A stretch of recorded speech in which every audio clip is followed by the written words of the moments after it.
The desert had its own kind of fury, silent until the very moment it wasn't. All day the sky had been heavy with the threat of rain, the kind that rarely visited this land. But when it came like judgment. Cole Hart had been riding along the old cattle trail gathering strays when the first rumble of thunder rolled low across the plains. He knew the sound well enough to know trouble when he heard it. Storms in this country did not simply pass. They swallowed the world. By the time he spotted the line shack half hidden behind a cluster of wind-twisted mesquite trees, the wind was already howling. He dismounted quickly, leading his horse inside the small wooden shelter just as the sky broke open. Rain hammered the roof in sheets. The temperature dropped. Cole stripped off his soaked slicker and hung it on the rusted nail by the door. The room was dim but dry, and most days, that would have been enough. It took him a moment to notice he was not alone. In the far corner of the shack, half hidden in shadow, crouched a young Apache woman, no longer a child but not long into adulthood, her features sharp with hunger and exhaustion. Her dark hair was tangled, her breathing quick and uneven. A long strip of fabric had been tied around her upper arm, dark with blood that had long since dried. She watched him with wide, alert eyes, eyes of someone who had been hunted recently and for far too long. Cole froze, not from fear, but respect. He raised his hands slightly, open palms, fingers spread, the universal sign of "I mean no harm." "Well," he said quietly, voice steady over the storm's roar, "seems we're both trying to stay out of the rain." She did not respond. Her gaze flicked between his hands, his knife, the rifle leaning near the door. He could almost feel her thinking, deciding whether to run or fight. Cole set his hat down slowly. "No need to be afraid," he murmured. "You're hurt. Let me get a look at that arm." She stiffened instantly, her jaw tightening. He tried again, softer. "I won't touch you unless you say I can." Her eyes narrowed, not trusting the words but recognizing the tone. Words could lie. Tone rarely did. A long moment passed, broken only by thunder outside. Then she gave a single, small nod. Cole moved slowly, deliberately, crossing the room as if approaching a wild horse that had never known a gentle hand. He crouched by her, but not too close. He waited until she extended her arm, barely but enough. When he untied the cloth, she winced. The wound was deep, likely cut by rock or metal. It was swollen, angry, and in need of cleaning. "You've been running," he said quietly. Not a question, just truth spoken aloud. She said nothing. But her silence answered enough. Cole worked carefully, tearing a clean strip from his undershirt and using water from his canteen to cleanse the wound. His touch was sure practiced, not the hands of a soldier or a butcher, but a man who had fixed broken things his whole life. When he finished, he leaned back and gave her space again. The shack was small, but the silence inside it felt vast. After a long time, her voice emerged, a whisper rough from thirst and disuse. "Why?" "Help?" Cole looked at her, really looked at her, and the storm outside seemed very far away. "Because someone should," he said simply. No grand speeches, no debt demanded, no expectations attached, just humanity offered into a world that had very little of it. She stared at him as though trying to decide whether that kind of kindness could be real. Outside, the storm raged on. But inside the shack, something small and quiet and deeply fragile began to take shape. Not trust, not yet, but the possibility of it. By morning, the storm had passed, leaving behind a world washed clean but strangely silent. The sky was pale and cold, streaked with the last wisps of retreating clouds. The ground outside steamed where rain met sun-baked earth. Inside the line shack, the fire coal had started during the night still glowed softly, warming the cramped space. The Apache woman, Ayanna, sat near the hearth, her knees drawn close to her chest. Her posture was wary but not as tense as before. Sleep had come to her in broken fragments, the kind earned only by exhaustion rather than peace. Cole didn't wake her. He simply sat across the small room and waited until her breathing changed. The way one learns to read wild horses, by patience, not force. When her eyes opened, there was a brief moment where she did not know where she was. The fear rose first, sharply, instinctively. But then she saw him. The memory of last night returned. She settled, though the tension never left entirely. Cole kept his voice quiet and even. There's coffee warming if you'd like. He nodded toward the tin pot near the fire. She hesitated, but hunger and cold made the decision for her. Carefully, watching him all the while, she reached out and poured a small amount into a tin cup. She held it as though expecting it to burn her or vanish, or be taken away. Cole pretended not to watch. For a time, neither spoke. But silence between strangers is not empty. It is study. Cole was the first to break it. "You have far to go?" he asked gently, her gaze lowered. "My people," she began, and the words strained in her throat, "were taken, driven, soldiers came. I ran." The cadence of her speech was measured, not broken, but careful. English was a second language, one learned through necessity rather than desire. Cole listened without interrupting. He had seen the smoke from army patrols. He'd heard rumors in town, whispers of raids, relocations, camps where families were held for protection. He had never believed the word protection meant anything good, not when used like that. "I'm sorry," he said simply. She studied him, again, like someone examining a stone to see if it was truly what it appeared to be. "You do not fear me," she said. Quietly, Cole met her gaze. "No, should I?" A flicker of emotion crossed her face, unreadable but not hostile. Perhaps surprise, perhaps relief, perhaps something older and deeper. Sorrow. She shifted, drawing the blanket more tightly around her shoulders. "Some of your people call us savage." Cole let out a slow breath, rubbing a thumb along the brim of his hat. "Plenty of folks in this territory have opinions that don't come from knowing a damn thing," he said.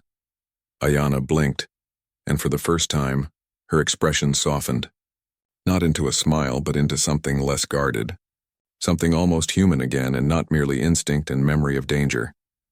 He stood, stretched his back, and moved to saddle his horse. "If you head out there alone," he said, nodding to the empty horizon, "soldiers will find you. Or worse, someone looking to collect a bounty."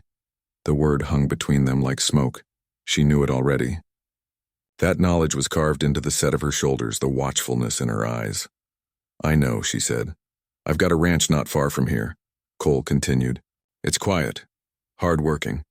No one will bother you under my roof." Her breath caught, for a moment so slight he almost missed it. The offer was not small. Safety was not small. Safety was a miracle. But trust was not something she could give easily, not ever again. "You ask nothing?" "Only that you heal," Cole said. "And that you decide your own path when you're ready." The words were simple, but they were the kind that changed lives. After a long, still silence, she gave one slow, deliberate nod, not trust, but agreement. And the first fragile thread between them tightened, not bound but chosen. The journey to Cole's ranch took most of the day. The storm had washed the land clean, leaving the air sharp with the smell of wet sage. The sky above them stretched wide and pale, as if the world were attempting to forget the violence of the night before. Ayanna rode behind Cole on his horse, her hands lightly gripping the back of the saddle rather than his waist, distance maintained, even in closeness. Cole didn't try to draw her into conversation. He understood silence, understood how some wounds were not physical and could not be treated with cloth and water, so he spoke only when necessary, naming landmarks, pointing out where the river bent, where the cattle trails ran.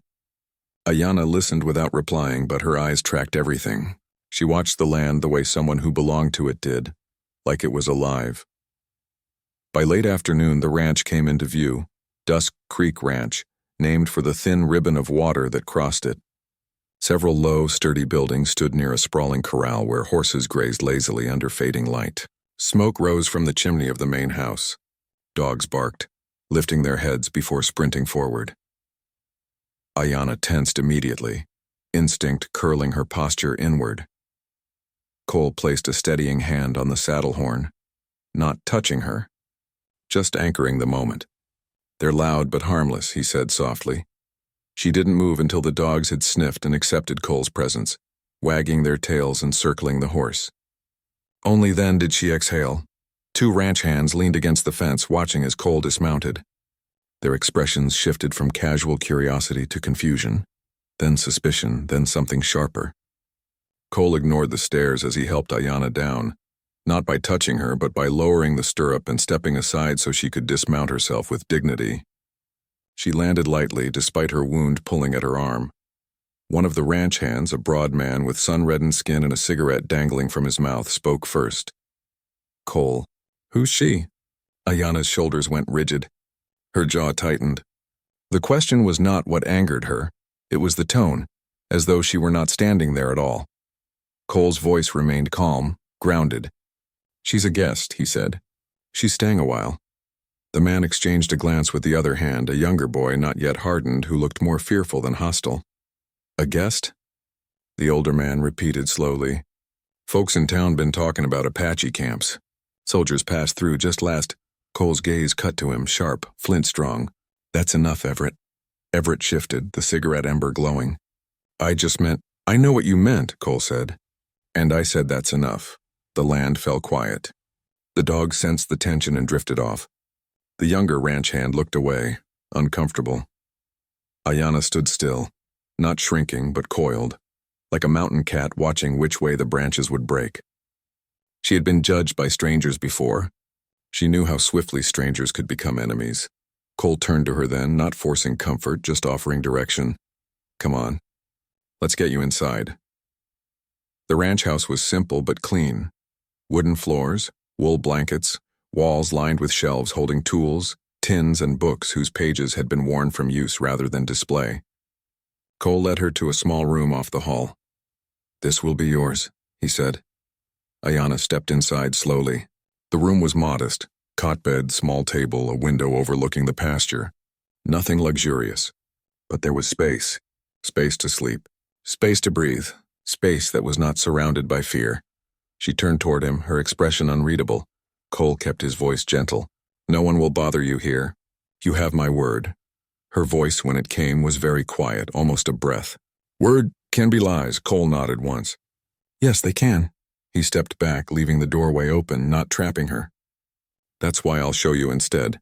Then he left her alone, closing the door softly, not shutting her in, but giving her privacy, something she had not known in a very long time.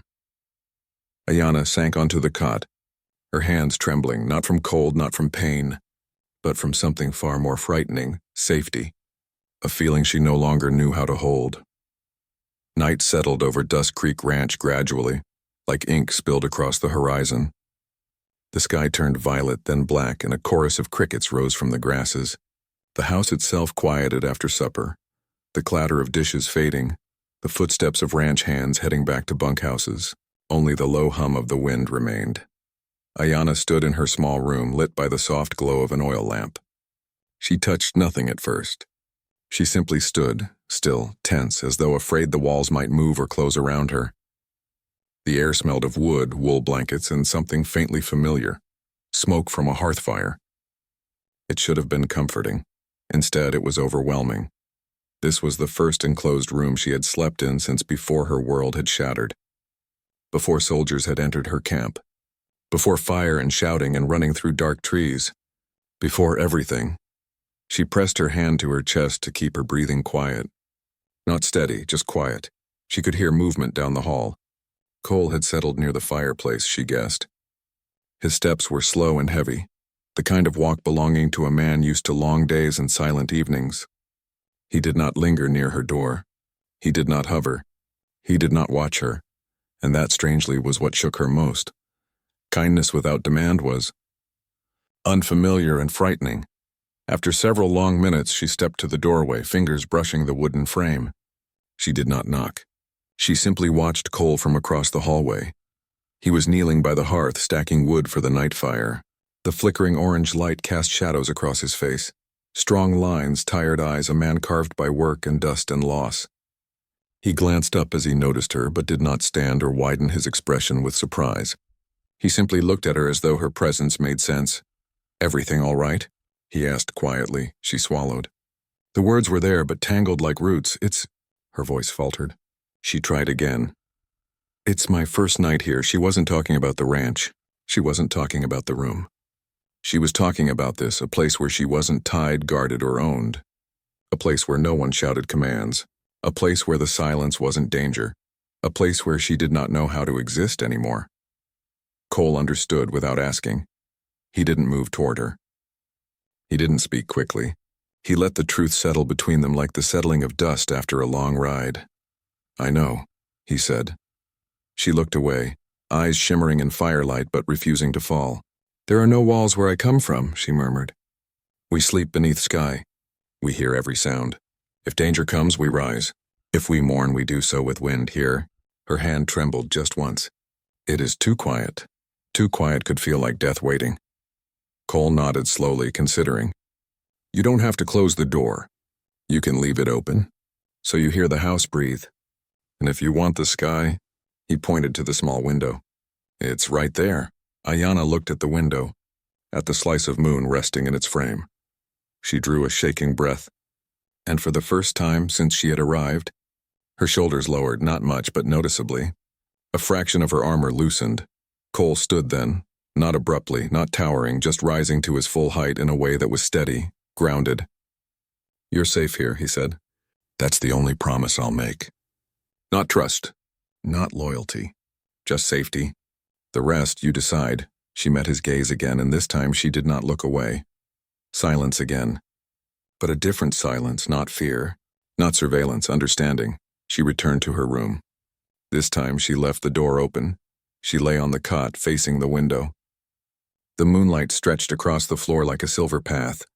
Her breathing slowed, not peaceful, not yet, but softer. Cole didn't check on her. He didn't need to. She knew. And for the first time in many nights, sleep came without running. Not trust. Not yet. But rest. And sometimes, that is where healing begins. The days that followed unfolded carefully, like pages turned one at a time. Ayanna woke before sunrise each morning, just as she had always done. Even in safety, her body rose with the first cold breath of dawn. She wrapped the blanket around her shoulders and stepped outside the ranch house, where the sky glowed faintly pink over the stretching pasture. The land was different from her homeland, less wild, more shaped by fences and hands. But it was still land, still earth, still something she understood. Cole was usually up by then, too. He didn't call to her, didn't instruct her.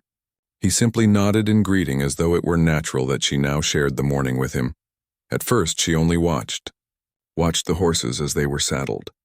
Watched the cattle move like slow rivers of hide and muscle. Watched the ranch hands who still weren't sure what to make of her, some openly wary, some pretending she wasn't there, and one or two offering small, cautious smiles. Cole didn't try to place her in work. He let her find her place on her own. It was on the fourth morning that she walked into the corral without being asked. Horse was bucking against a new halter, rearing and snorting clouds into the cold air. Everett, the broad man with the cigarette from before, was cursing under his breath, trying to get a lead rope on it without losing an arm. Ayanna leaned her forearms on the fence, calm as still water. "That one is afraid," she said simply. Everett shot her a glare. "You don't say." She didn't rise to the sarcasm. She stepped slowly into the corral. Everett muttered a sharp curse and moved as if to block her, but Cole raised a hand, just a slight motion. Enough to say, "Let her." The horse tossed its head wildly, eyes rolling, hooves striking dirt. Ayanna didn't reach for him. She didn't chase him. She simply stood, breathing slow, steady, letting him see her. Minutes passed. No one breathed too loudly. Then, the horse stilled. Not fully. Not completely. But enough. Ayanna stepped forward, smooth as wind sliding over sand. She touched the horse's neck, just with fingertips at first, then a flat palm. Her voice was soft. Not words, just sound, like a song meant only for the creature before her. The horse lowered its head. Everett stared. The younger ranch hand blinked like he'd just seen a ghost. Cole hid a smile behind his hand. Ayanna didn't look at any of them. She tied the halter correctly, adjusting the rope so the animal wouldn't be rubbed raw. Then she stepped back out of the corral, not waiting for praise. She didn't need it. She walked past Cole as if to return to the house. He spoke only one word. "Thank you." She paused, but did not turn. Then continued walking. Over the next days, the ranch began to shift around her presence. Not openly, not dramatically, but gradually. The younger hand, Luke, started asking her questions.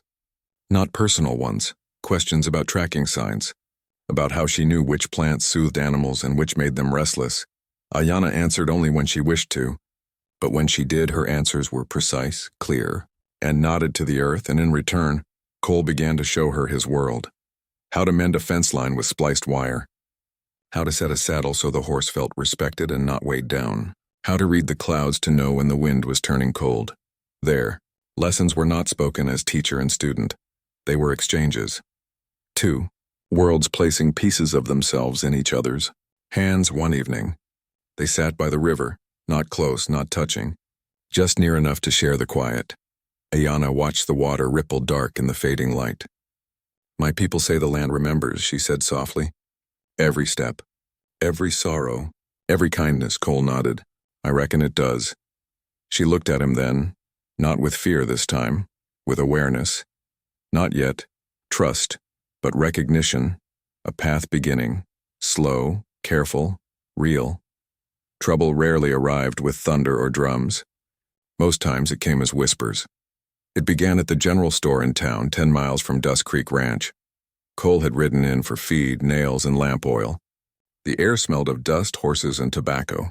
Men leaned on porch railings the way men do when they're waiting for news or waiting for something to dislike. The moment he stepped inside, he felt eyes on him. Not unfriendly, yet. Just watchful. Tom Briggs, the shopkeeper, was always talkative. But that morning his words were tight. Voice stretched thin across something unsaid. "You heard?" Tom asked, weighing out nails into a burlap sack. "Heard what?" Cole replied, though he already had a guess. Tom's jaw worked before he answered. "Soldiers passed through 2 nights ago. Said there was an Apache woman missing from a holding camp. Word's out she's dangerous. That she killed a man to escape." Cole's hands stilled. Rumors grew like weeds, quick, tangled, choking the truth. "She didn't kill anyone," Cole said, voice flat, certain. "You know that for fact?" "I know her," Cole answered. And that was fact enough. Tom shifted in discomfort. "Well, the sheriff's been asking around. Asking about ranches where a stranger might be kept." "You ought to be careful where you stick your neck, Cole." Cole gave a short nod. No offense taken, Tom wasn't threatening him. Just telling the weather. But weather could still kill a man if he ignored it. Back at the ranch, whispers took a different shape. Ayana felt them before she heard them. She could sense tension the way animals do. The change in rhythm of footsteps, the too long glances, the uncomfortable pauses. Everett avoided meeting her eye now, not out of contempt but out of confusion. Luke kept stealing glances at Cole, waiting for him to lead, but Cole did not change his behavior. He worked, he rode. He taught, he listened. His silence was a wall, steady and immovable. Still, the air grew taut like a rope pulled tight. That evening, as the sky bruised into twilight, Ayana walked past the bunkhouse.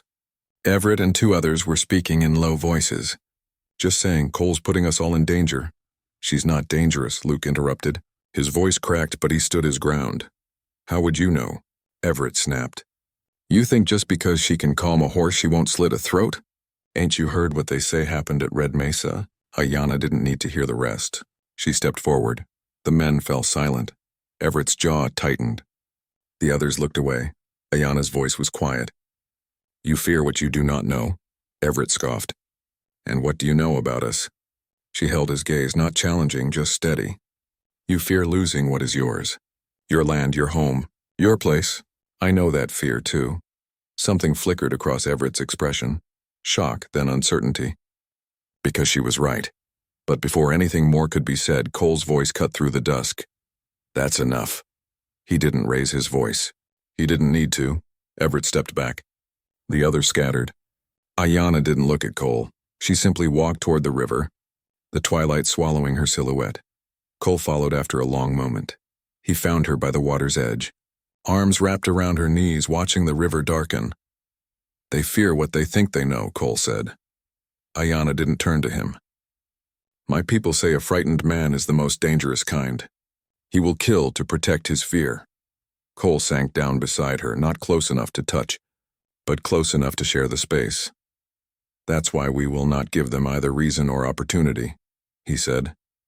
She finally looked at him then, searching him. "For how long can you stand against many?" Cole met her eyes, steady as the earth beneath them. "For as long as I need to." Her breath shivered, not with fear. with something far more delicate, trust trying to be born. Slow, fragile, but real.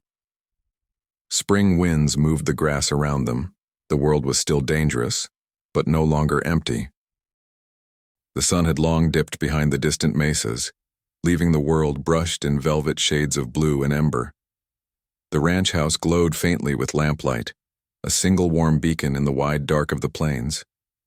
Night air flowed in gentle currents, cool and fragrant with sagebrush and juniper. Inside, however, the quiet was not simple. It was thick with things unsaid. Naira sat at the small wooden table near the hearth, a bowl of stew before her. She barely touched it. Her fingers remained clasped around the warm ceramic bowl, as though she needed its heat to keep her anchored. Across from her, Elias finished his meal more slowly than usual, trying not to draw attention to the way he watched her. She looked calmer after the day's training, but calm was a surface. Beneath, something churned. Fear, yes, but something else too: curiosity, conflict, and memory.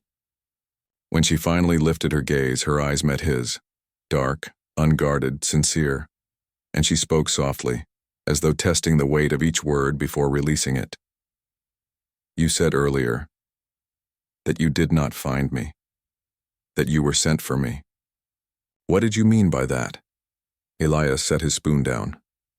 For a moment, the only sound was the soft crackle of the fire. This was the question he had been waiting for. Dreading, in truth. Because to answer her meant to open doors neither of them might be ready to walk through. "It wasn't the soldiers," he began, "or the trading post, or your people. It was a man I once knew, years ago.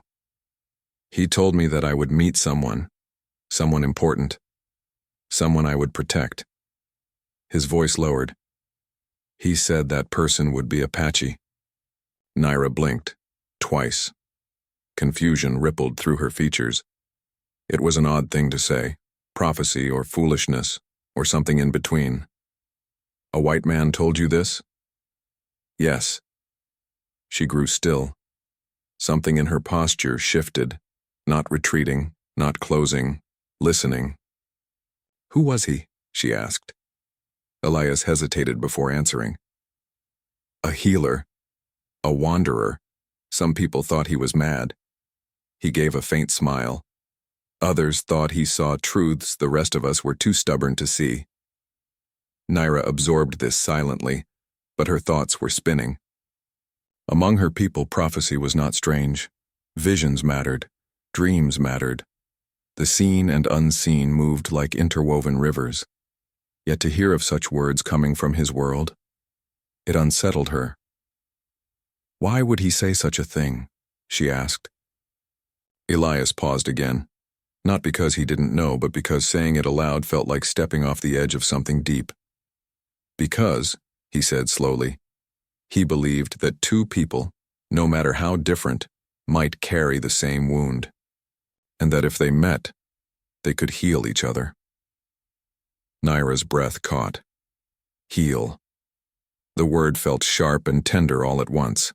Suddenly the walls between them did not feel like wood, more like thin veils, shifting, translucent. "Do you think he was right?" she asked, voice barely audible. Elias's answer was immediate, quiet but steady. "I don't know yet, but I'm willing to find out." Silence. Not the empty kind, full, alive, vibrating. Then Naira's face changed, softening, as though something inside her had finally unclenched. She didn't smile, not yet, but her eyes returned to his with a gentleness that had not been there before. "There are things you do not know about me," she whispered. "Things I have not said. Things that hurt to remember." Elias nodded. "You don't owe me those stories, not now, not ever. But if you ever want to speak them, I'll listen." The fire crackled again, seeming to affirm the promise. And for the first time since she arrived at the ranch, Naira did not feel like prey or property or someone trapped between worlds. She felt seen. Neither of them spoke another word that night. They didn't need to. Something had shifted. Something fragile but real. And both of them knew. Everything would change because of it. Morning found the ranch quiet, wrapped in the slow hush of dawn. Mist clung low along the riverbank where willows dipped their slender branches into the water. The world seemed gentle, softened, as though holding its breath. And it was here Naira walked, alone, barefoot in the cool grass. Elias had noticed her slip outside before first light, but he did not follow. Something in her eyes the night before told him that today she would face something long buried, and she needed to do so on her own. Naira knelt by the water and placed her palms into the slow-moving current. The cold shocked through her bones, but she did not pull back. Her reflection wavered on the surface, half shadow, half light, a woman caught between worlds. She closed her eyes and remembered, not quickly, not in one burst, but slowly, like a wound uncovering itself. She saw her mother's face first, strong, proud, with eyes that missed nothing. She heard her father's laughter, the steady rhythm of drums at dusk, the smell of smoke mixed with sage, the language of her people flowing like music. She remembered the feel of the earth beneath her feet, home as something alive. But then the memories shifted. Soldiers, flames, shouting, the sound of metal against bone, her brother falling, her mother screaming her name. She had run until her heart felt like it would burst, run until her lungs burned, run until everything familiar was behind her, and only pain remained. She had been found, weakened, wounded, alone, by those who did not speak her language and did not care to learn. They brought her to the settlement. They traded her presence like currency, a possession, a captured thing, not a person. Her breath trembled now at the river's edge. Tears touched the corners of her eyes, though she fought them, until she could fight no longer. The tears came quietly, without sound, slipping down her cheeks like river water returning to itself. She did not know how long she knelt there. Minutes, hours. It felt like both and neither. Footsteps approached eventually, soft, slow, careful. Elias. He did not speak. He stood a few steps behind her, giving her space, waiting, not demanding, not intruding. Only there. Naira wiped her face and spoke without turning. Her voice was steady, though inside she trembled. They took my people. I do not know who survived. I do not know if my family lives. I do not know where I belong now. A long silence followed. Not awkward, not empty. Just truth settling. When she finally turned to look at him, her eyes held none of the earlier fear. They held grief, yes, but also strength. The strength of someone who had endured, seen the worst, and was still standing. Elias met her gaze, not with pity. He would never insult her with that. But with something different, something that mattered more. Recognition.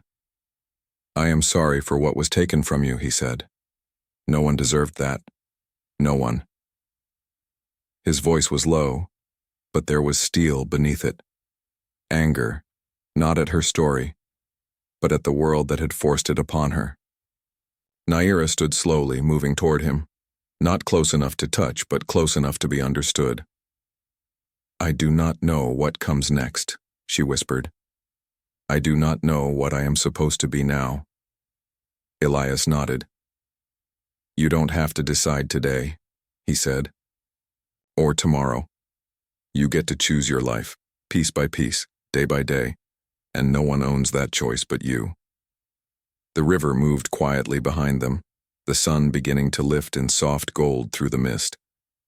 Naira breathed, not as prey, not as property, but as a woman reclaiming something once stolen. And for the first time in many months, she felt her own future begin to return to her, like water returning to the source. The days that followed moved with a quiet rhythm. Not effortless, no. Nothing about healing was ever effortless, but steady, predictable, kind. Naira rose early each morning and walked the land, learning it the way one learns a language, through slow attention, through presence. She learned the way the breeze shifted before rain, the scent of the horses when they were restless, the difference in the silence when coyotes watched from the tree line. Elias did not hover or direct her. He worked beside her when she wished, apart when she needed space. His presence had become something like the river, constant, grounding, but never demanding. But some things were changing. She began to smile again. Not large smiles, small ones fleeting as hummingbird wings, but real. She laughed once softly when a young colt nosed her braid and tangled it playfully. Elias heard the sound from across the yard and froze, not wanting to interrupt the moment but memorizing it, storing it somewhere deep. And Naira noticed something in him too, the way the edges of him softened, the way his shoulders seemed less burdened, as if her presence didn't just take space in his life, it returned something to it. Yet peace is never without a shadow, and it came not in the form of fear but in the form of choice. One afternoon, while Naira gathered wild herbs near the ridge, a figure appeared on the horizon. A rider, no two. They moved with cautious purpose, but their horses were unarmed, saddlebags light. Not soldiers, not settlers, Apache, her people. Naira's heart stopped and then surged so fast it hurt. She stood, barely breathing. When the riders drew close, they slowed, not with threat but recognition. One of them, a woman near Naira's age, dismounted first. Her eyes widened in disbelief. "Naira," her voice cracked. Naira felt her knees weaken. "Sequoia." They reached each other in 3 steps, arms pulling tight, the kind of embrace that holds both grief and relief in equal measure. Their foreheads pressed together, breath shaking with memory long held tight. Sequoia had been her childhood friend, a sister of the heart. "You lived," Sequoia whispered against her hair. We thought the soldier—" Naira's breath trembled. "I ran, I was taken. But I lived." The second rider, a man older, sat watching Elias now, not as a threat, as someone measuring a situation with the careful awareness of a hunter. Elias didn't reach for a weapon. He didn't step forward. He simply nodded, a gesture of respect. Sequoia eventually pulled back, her eyes taking in Naira's clothing, her posture, the ranch behind her. "You are safe here?" she asked. Naira glanced at Elias. Not at him the way one looks at a guard or a captor, but the way one looks at someone who has stood in the storm beside them. "Yes," she answered. "I am safe here." The older rider spoke then, his voice deep and even. "Our camp is 2 days north. Those who survived, they gather there. We came searching for any who might still walk this land." Naira felt something move inside her, hope sharp and overwhelming. "My family?" she asked. Sequoia's face shifted, not grief, but uncertainty. "We do not know. There are many camps, many scattered paths, but there are those who remember your mother's songs, your father's stories. You would be welcomed." Silence fell then, not painful but heavy with meaning. This was the moment. The choice, to return to the life she came from, or remain in the life she had begun to rebuild. She looked at the river, the horses, the land that had held her grief. Then at Elias, his eyes held no plea, no expectation. Only this: "Whatever you choose, I will not stand in your way." And that, more than anything, made her breath shake. Because now, for the first time since her world fell apart, the choice belonged to her. The morning sun rose over Dust Creek Ranch, spilling gold across the pasture. Mist lingered near the river, curling around the horses as they grazed quietly. Birds called softly from the mesquite trees, their songs delicate against the wide silence. For Naira, the dawn felt different, like the world had shifted slightly, revealing a path that had always existed, but one she had been too afraid to see. She stood at the edge of the yard, cloak wrapped tightly around her shoulders. Beside her, Elias watched quietly. His horse pawed at the dirt, unaware that this morning would mark the turning of many lives. He did not speak, he did not need to. The unspoken understanding between them was complete. Moments earlier, the riders from her people had arrived.